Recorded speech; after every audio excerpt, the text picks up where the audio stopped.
Firstly, Happy New Year to all Pirates fans, and welcome to the ITEC post-match interview with me, John Martin, and the Pirates coach, Alan Paver. The Pirates have just beaten Yorkshire Carnegie by 52 points to 0. Alan, as a coach, you're probably never happy, but you must be pretty pleased with that. Yeah, I think it's, considering the length of break that we've had, to get the engines up and running and then to max out, with the 5 points, it's always pleasing. Lots to work on, but pleasing that we got all the points available. I thought there were some exciting tries scored by the Pirates with some good handling. Yeah, there was. And there was some stuff that was shocking as well. I mean, that last play at the end when we scrummed them for a penalty and we did a quick tap and knocked it on, and then we went cross field to try and get them on a surprise attack. And for a minute I thought I was concussed. We really didn't coach that. But the game opened up. I mean, in the second half it got quite loose. The guys found a little bit of energy, and yeah, why not? So I thought, all in all, it was an entertaining game, and we maxed out the points. So really pleased. So do you give the players opportunity? Do you give them free license to try things, especially when they're comfortably in the lead? No. Maybe not then, obviously. No, we do. Of course we do. I mean, when they look, they will say, no, well, that wasn't really within our structures and remit. I mean, we've got to give them freedom to do what they see in front of them and have a go at the game.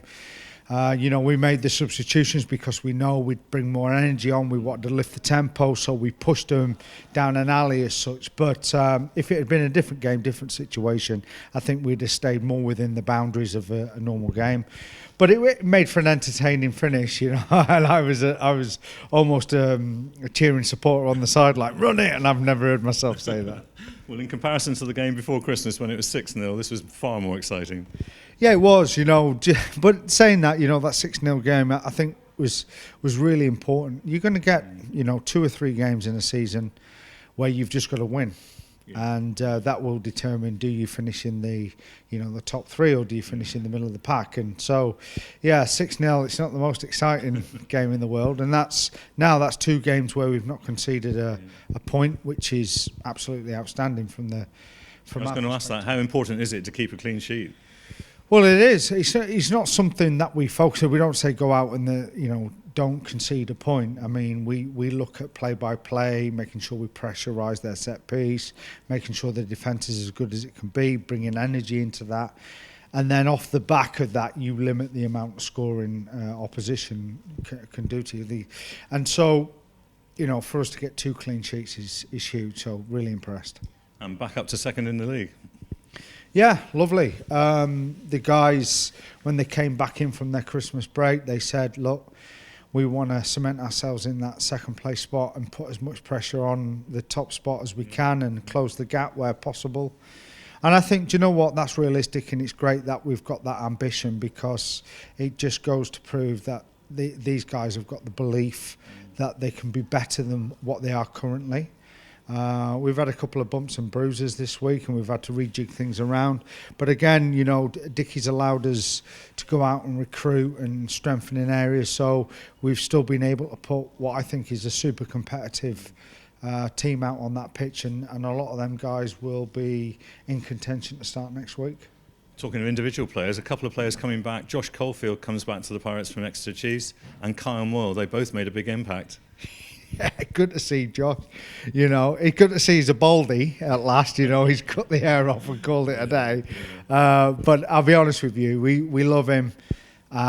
We know Exeter think very highly of him. He's just not been able to get himself in a position where he can play a lot of games for the Chiefs.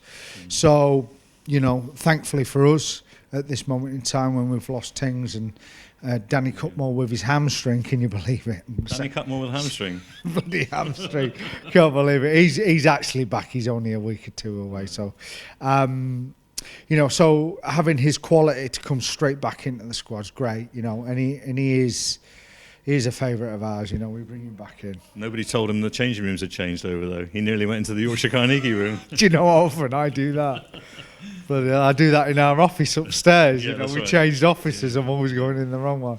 Yeah. So having him back is great. And so today, having him in there and having Moyler back, and lots of the guys just being able to put their hand up and get stuck in. And just seeing Mevs come off the bench, I think was really pleasing. Massive energy, brings huge energy to training. So to see him on the field as well is great. We're talking about Kyle Moyle and AJ Cant and Robin Wedlake. There's pace there in the Pirates' back line. It's really important to have pace, isn't it? Well, it is. I mean, those guys have got way more mileage left in them as well. I mean, Moyle coming back in is absolutely enormous for us. You really won't see the benefits until we get into those really big crunch games. But having AJ, having Alex Amira, he went with a twisted ankle this week, so he was out of the fray. Robin Wedlake, all that power.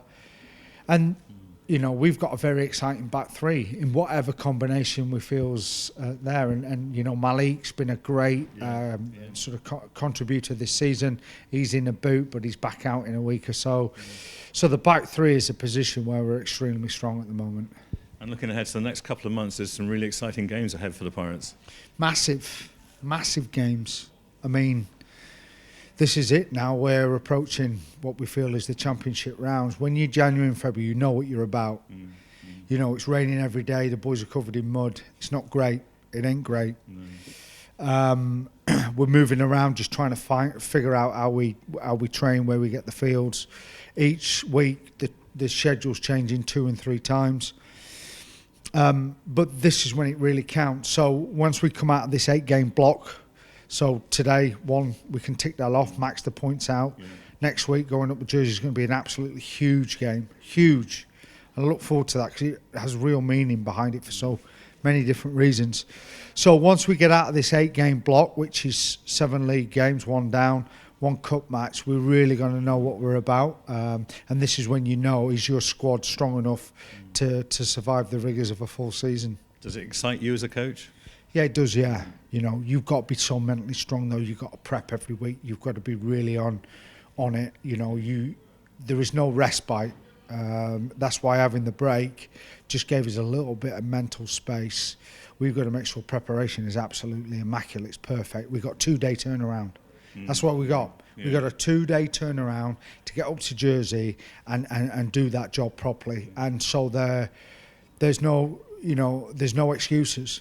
The first insert day will be absolutely immaculate. The second day, where the training, the guys will be expected to hit all their numbers with their GPS, making sure that the fitness is absolutely on point, the preparation, the training is the best it can be, and then we travel, and then the mindset starts, and it's all a mental game after that, and we've got to make sure that we get up there and we're absolutely firing. Did you have a good break? You're talking about the mental preparation. That's pretty intense, but you had a couple of weeks break, haven't you? Yeah, it was lovely. I set myself a couple of targets that I wanted to get, done, and all the coaches did. There was a bit of work going in behind. I was actually getting a bit itchy feet. I wanted to get back in. That's why, I know, because I personally, I'm so focused on getting this job done, and I mean, the long-term vision is for us to get promoted and sustain the next level, and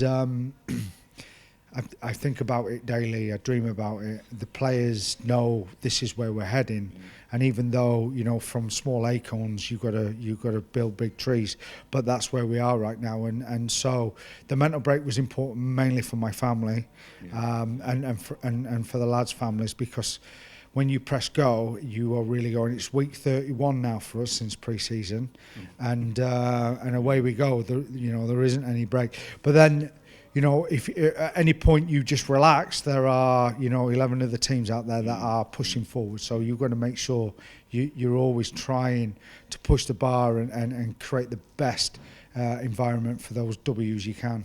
Exactly. Alan Paver, I think there's 2 things written into your DNA, family and rugby. You're like a stick of rock. No, thank you very much. Alan Paver, the Pirates coach, reflecting here today. The Cornish Pirates have beaten Yorkshire Carnegie by 52 points to 0. Thanks for watching the ITEC John Martin interview.